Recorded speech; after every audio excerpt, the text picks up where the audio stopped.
For a long time, I thought my son's screams at night were just ordinary nightmares. Children dream of monsters, hear scary stories, and sometimes they're just overwhelmed. But what bothered me was the tone of those screams. It wasn't fear of something imaginary. It was despair. Something inside me told me it wasn't normal, that there was real pain behind it. I would stand there paralyzed, listening from the hallway, trying to understand, until I decided it was time to stop guessing and start observing. And that's when everything changed. I saw something no parent should ever see. Clara, my wife, was always seen as an exemplary mother, smiling at school meetings, patient at birthday parties. But at home, cracks began to appear.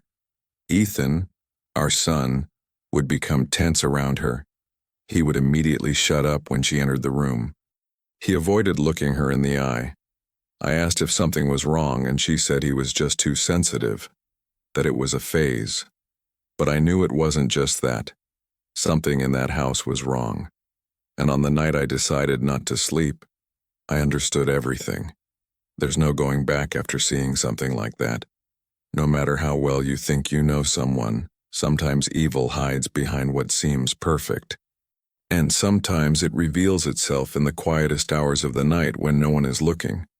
But that night I was looking, and what I saw broke me inside. The worst pain a father can feel isn't seeing his son suffer. It's discovering that the suffering comes from the very person who should be protecting him. And worse, that this had been going on for much longer than I imagined. Before we continue, comment below which city and country you're watching from. Subscribe to the channel and leave a like. From a young age, Ethan was always a quiet child. He enjoyed drawing, putting together puzzles, and inventing stories with his toys. It was rare to see him crying or complaining about anything.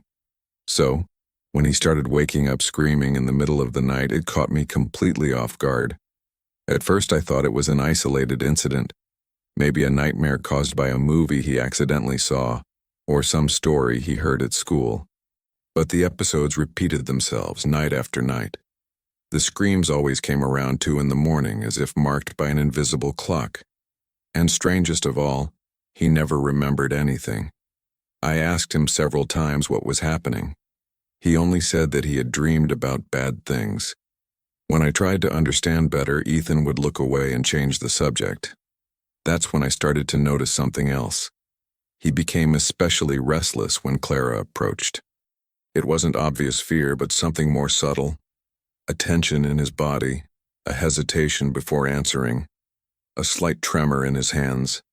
Clara, on the other hand, said that this was normal for his age, that children go through phases, that I was exaggerating. But I knew my son. This wasn't a phase. It was real anguish. During the day, Ethan seemed tired, with deep dark circles under his eyes and an awkward silence. He stopped playing like before, drew less, and seemed more withdrawn. I would ask if he was okay, and he always answered yes, without much conviction. I started noticing that he was avoiding sleep. He would curl up on the sofa with his eyes open until late, even when I told him to go to bed. He started asking to sleep with me, something he had never done before. When Clara appeared, he would run to the bedroom saying he was tired, but his eyes told a different story. Clara was very different when we were alone. She always had a ready answer, a controlled smile, a logical explanation for everything. When I said that Ethan was acting strangely, she looked at me with that calm, almost mocking tone, and said that I was becoming paranoid, that it was better if I stopped feeding his imagination. Otherwise, he would start to believe that he really had problems. That irritated me. I wasn't imagining anything. I could see my son's eyes pleading for help. And Clara seemed to do everything to convince me that it was just a phase, but it wasn't. I started paying more attention to the details, to the way Clara watched Ethan when he wasn't looking, to how he shrugged whenever she raised her voice, even jokingly. I started noting the times of the nightmares, his reactions, her excuses. Each day, doubt turned into certainty. I needed to understand what was happening. Something was wrong in that house, and I couldn't ignore it anymore. But to discover the truth, I would have to dig deeper, and what I was about to find would make me question everything I believed about the woman I married. The morning after another night of yelling, I decided to talk to Ethan more calmly, away from Clara. I made his breakfast, sat beside him, and started drawing with him like we used to. Gradually, he loosened up, laughing softly, until I asked, "Are you still having those bad dreams?" He stopped drawing. His smile vanished. After a long silence, he simply replied, "I don't want to talk about it." I tried to insist gently, but he looked away and said that if I told him, things would get worse. That froze me. How could things get worse? What was he trying to hide? That night, when Clara announced she was going to put him to bed, Ethan looked at me with a silent plea. He didn't say anything, but his eyes begged me to do something. I went to the room with them, said goodnight, and watched from the doorway. Clara hugged him, whispered something in his ear, and smiled. A strange smile. Then she left, giving me a kiss on the cheek as if everything was perfectly normal. I waited for her to fall asleep and sat in the living room. Silent. Dark. Just waiting. And once again, around 2 a.m, the screams began.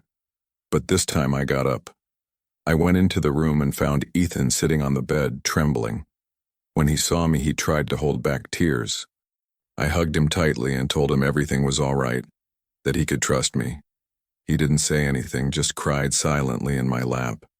I spent the rest of the night awake, with him sleeping in my arms. Clara didn't show up. The next day, she acted as if nothing had happened. She played with him, asked about school, made pancakes. But Ethan didn't look at her even once. And I started putting the pieces together. I texted Ethan's teacher just to clear up my doubts. I asked if she had noticed anything different. The answer came quickly. She said he had been sleeping in class, seemed distracted, and quieter than usual. She said she had thought about talking to me, but was observing more before making a decision. Those words confirmed everything I feared. It wasn't just at home. He was carrying that fear everywhere, and I had ignored the signs for too long. Now, it was no longer a matter of distrust. It was a matter of protecting my son. It was at that moment that I made the decision. I needed proof. Something concrete. Something that would definitively remove my doubt. Something that, if necessary, I could show someone. I started planning. I bought a small, discreet camera, one of those that hides in ordinary objects. I installed it in Ethan's room, hidden among the books on the shelf. Clara didn't notice. That night, I put Ethan to bed and stayed awake on the sofa, pretending to be tired. My heart was pounding and the wait seemed endless. Until again, around 2 a.m, something happened. And what I saw still haunts me when I close my eyes. The camera recorded everything.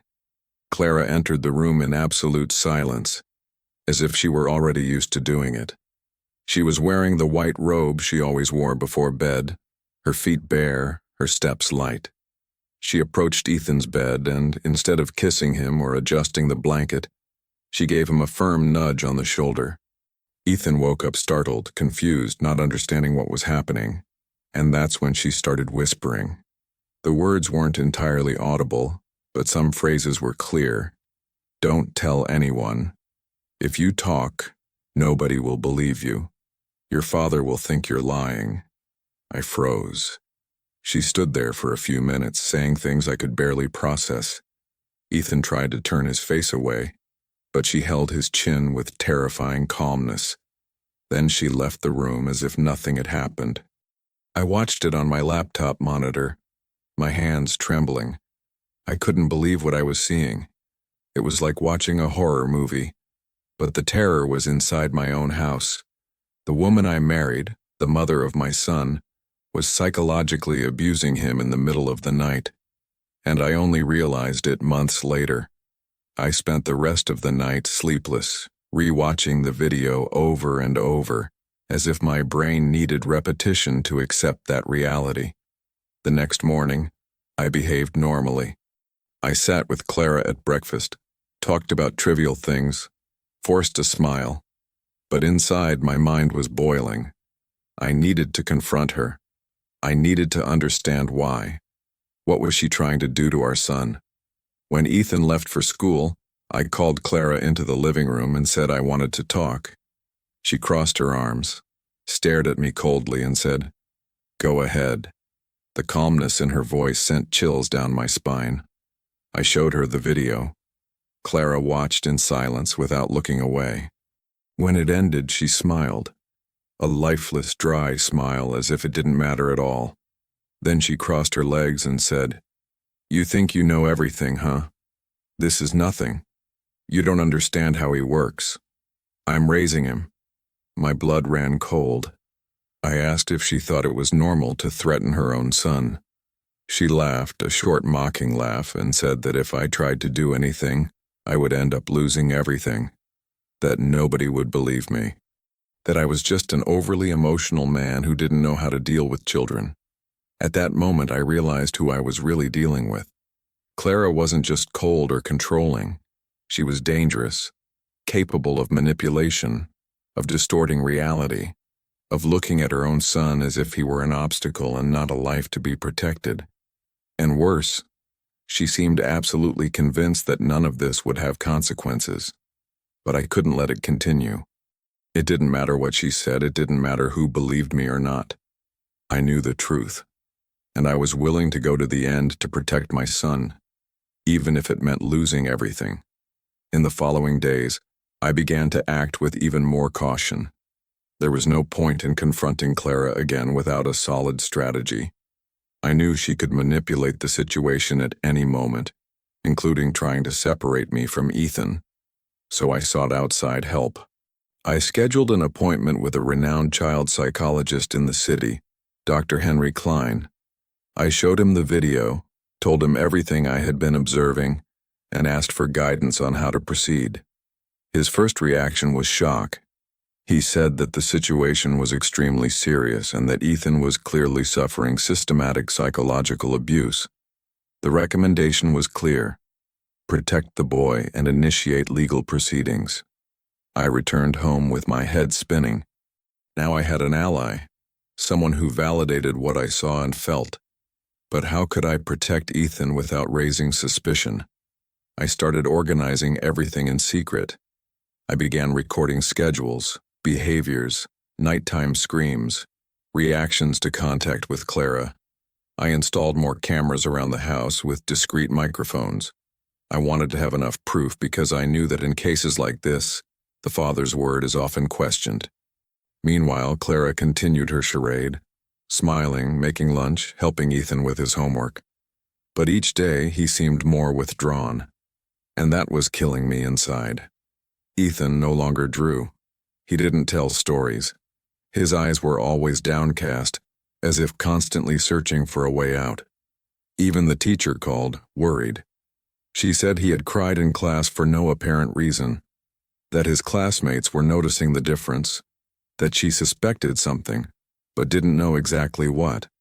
I thanked her and promised I was taking care of the situation, but inside I felt guilty, because even having seen everything, I still hadn't acted directly. It was as if a part of me was still trying to understand how Clara could have reached that point.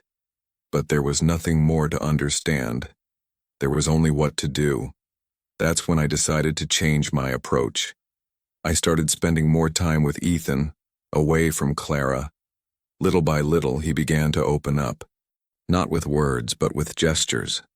He snuggled up to me on the sofa, hugged me tighter, sought my gaze frequently. One night, as I was putting him to bed, he said, "I like it when you're the one who puts me to sleep."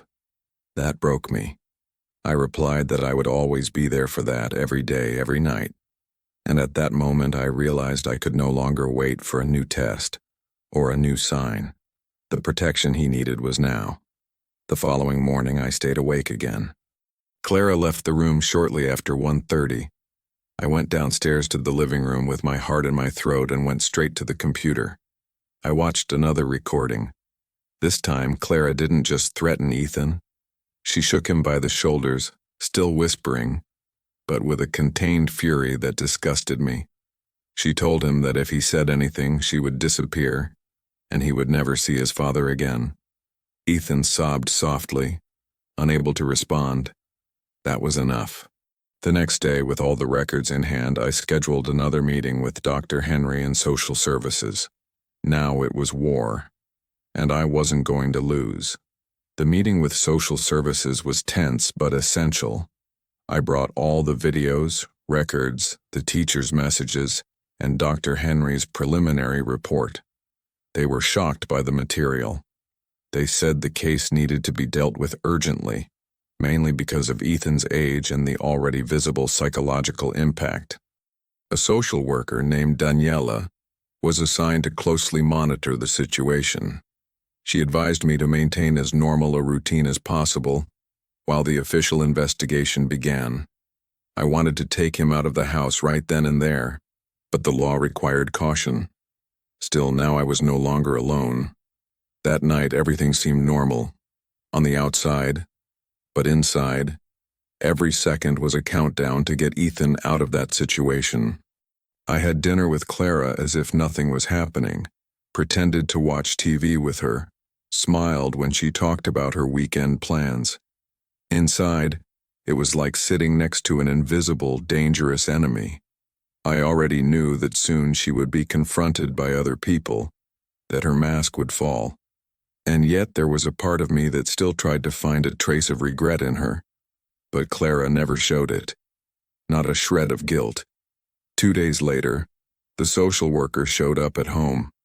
She said it was a routine visit to talk to the family. Clara didn't suspect anything. During the conversation, she answered everything with a smile on her face, as if she were a perfect mother. But Ethan, even in silence, trembled beside her. When Daniela asked to speak with him alone, Clara hesitated but gave in. Ethan left the room with his head down. I stayed silent, praying that he would have courage, and he did. He told everything, not with all the details, but enough. He said he was afraid of his mother, that she said bad things, that it hurt inside. That same night we received the notification. Clara would have to leave the residence temporarily while the case was investigated. She didn't believe it. He yelled, kicked, tried to say it was all a plan of mine to separate her from her son, but nobody listened. The police came to escort her out. She looked at me with a hatred I had never seen before. She said I would regret it, that I would pay dearly for it. But none of that mattered. Ethan was safe. For the first time in months, he slept without screaming. He just snuggled up to me and fell asleep, like a child who knew the worst was over. The next day, we took Ethan to Dr. Henry's office. It was the first of many sessions. At first, he didn't talk much. He played silently, looked around, and drew with trembling strokes. But in the end, the doctor said there was hope, that the most important thing had already happened. He was in a safe environment. Healing would come gradually. And I was by my son's side every step of the way. Every sleepless night, every silent tear, every small advance in therapy. Because when a father decides to protect, he becomes unshakable. And even if I had faced the worst of hells, I would do it all again. The following weeks were a mixture of relief and exhaustion. The house was silent at night, without screams, without doors opening in the middle of the night. But there was also an emptiness. The space Clara occupied was still there, marked by memories I no longer knew how to interpret. Every corner of the house seemed to hide a scene I hadn't seen in time. Ethan began to show signs of improvement. He started playing again, even if timidly.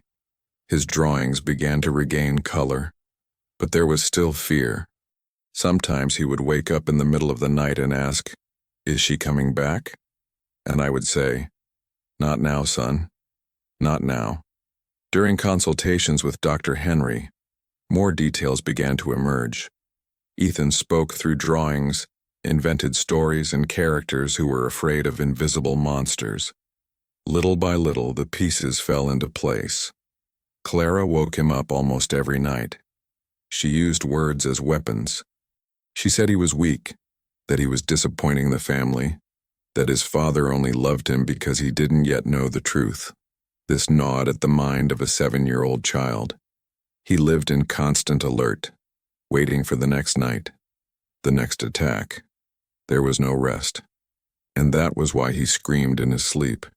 He was trapped in a waking nightmare. I was called in to give a formal statement about the case. I brought everything I had: the videos, the records, the statements from the psychologist and the school. The prosecutor's office opened an immediate investigation and recommended the continuation of the protective order. Clara was now officially under investigation for psychological abuse against her own son. That hurt. As much as I knew it was right, she was still the woman with whom I had shared a life. But the pain of seeing my son destroyed outweighed any good memory. It was as if everything had been erased, as if I had only woken up after seeing what she was capable of doing. Clara tried to contact me via messages. She said she wanted to explain herself, that it was all a misunderstanding, that she was being framed. But I didn't respond. Every word she spoke seemed laden with venom, disguised as affection. I showed the messages to the authorities as proof of attempted manipulation. The hardest part, however, was telling my family. Many were shocked. Others didn't want to believe it. Clara? Impossible. She was always so loving with Ethan. That's when I understood. Her disguise wasn't just for me. It was for everyone. And perhaps that's why it lasted so long. Because nobody suspects someone who smiles all the time. Justice moved slowly but surely. Meanwhile, my life revolved around Ethan's recovery.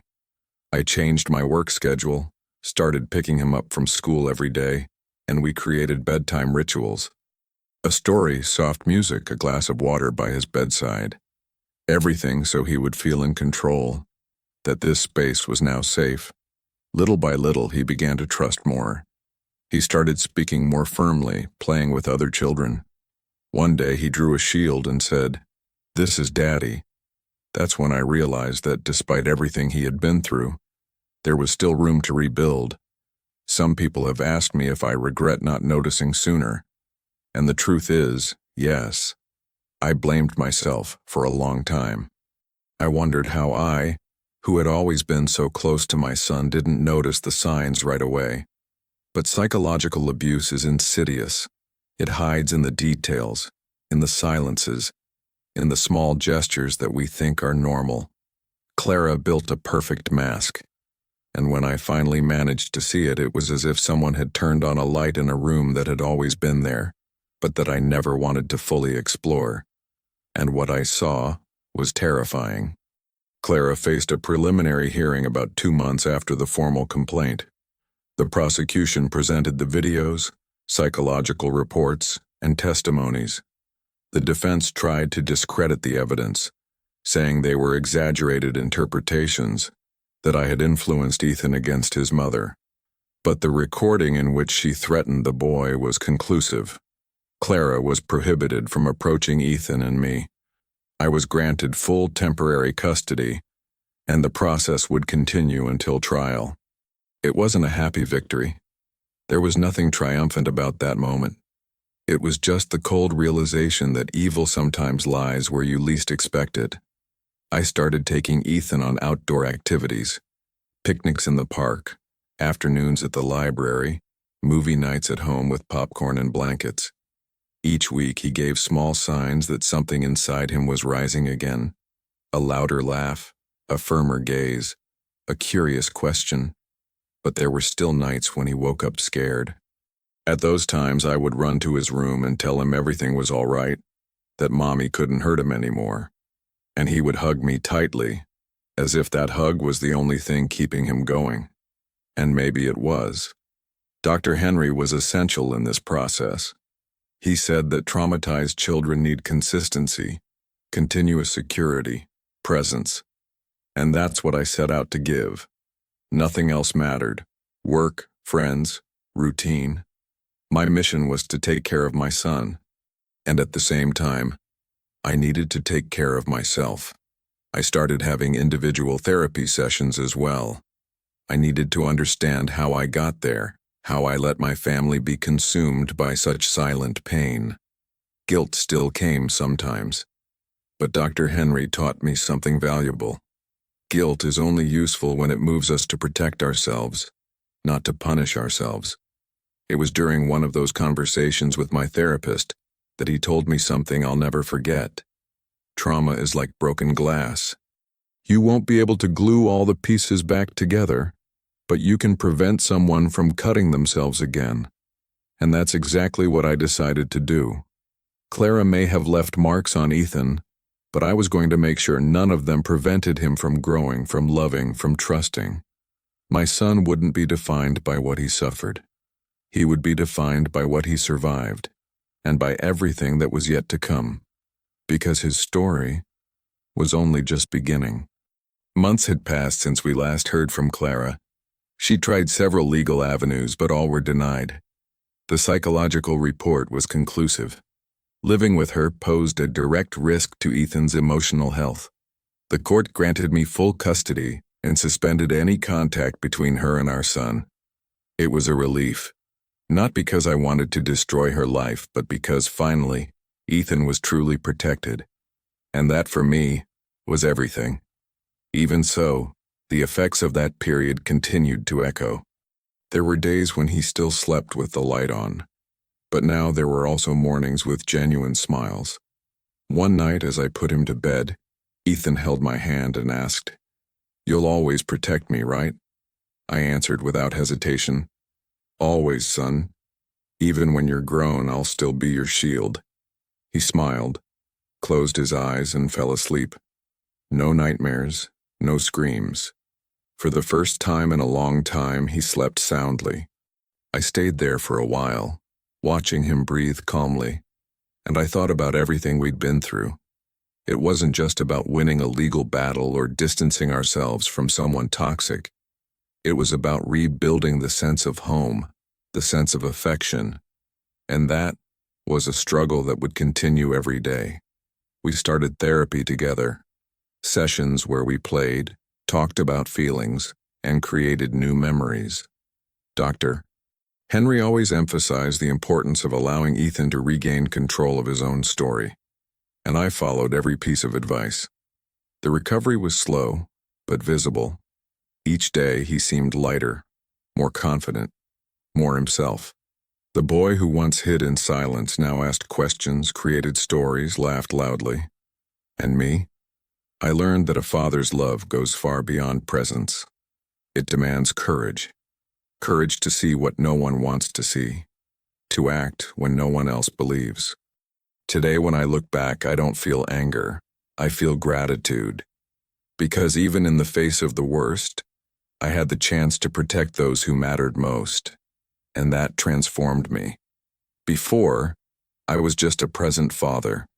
Now, I am an awakened father. A father who understands that evil doesn't always come from outside, that sometimes it lives within our homes, disguised as normality, and that, when we finally see it, we need to act firmly, because silence, that is the true enemy. And if I can leave a message for other parents, it is this: listen to your children, even when they say nothing. Today Ethan sleeps peacefully. His eyes no longer hold fear. The house is at peace, and the sounds of childhood have returned to fill our days. He has started drawing again, and in the last drawing he showed me, there was a man holding a boy's hand in front of an open door with the sun shining outside. I asked who they were, and he replied, "It's you and me, Dad. We're going to a place where nobody hurts anymore." At that moment I understood. He was ready to start over, and so was I. Because in the end, all a child needs is someone who believes in them.